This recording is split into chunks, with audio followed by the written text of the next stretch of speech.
తెలంగాణ తెచ్చిన కేసీఆర్ ముమ్మాటికి జాతిపితి అన్నారు మాజీ మంత్రి హరీష్ రావు. రేవంత్ రెడ్డి ఎప్పుడైనా తెలంగాణ ఉద్యమంలో పాల్గొన్నారని ప్రశ్నించారు ఆయన. హార్వర్డ్ వెళ్ళొచ్చిన రేవంత్ బూతుల పంచాంగం మానలేదని మండిపడ్డారు. 2 ఏళ్లుగా కేసీఆర్ను బూతులు తిట్టడం తప్ప రేవంత్ చేసింది ఏమీ లేదంటున్నారు హరీష్ రావు. మా జాతిపితకు నోటీస్ ఇస్తారని ఎవరికిరా నువ్వు జాతిపితవు? ఎవడు నీ జాతి? వినోదరావు నీ జాత? ఎర్రబల్లి దయాకరావు నీ జాత? కుక్కడపల్లి కృష్ణారావు గారు నీ జాత? లేకపోతే తన్నీరు హరీష్ రావు గారు నీ జాత?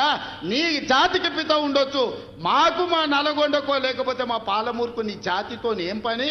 నీ మొన్నేందో హార్వర్డ్ పోయి వచ్చిండట. వీణ హార్వర్డ్ పోయినా అంతరిక్షం పోయినా కుక్కతోక వంకరది.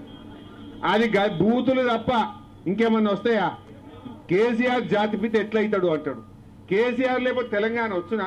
కేసీఆర్ లేకపోతే తెలంగాణ వచ్చునా? అసలు అది వచ్చబెట్టుకే నువ్వు ఇలా కుర్చీలో కూర్చున్నావు. ఈయన కేసీఆర్ ముమ్మాటికి జాతిపిత, రేవంత్ రెడ్డి బూతు పిత.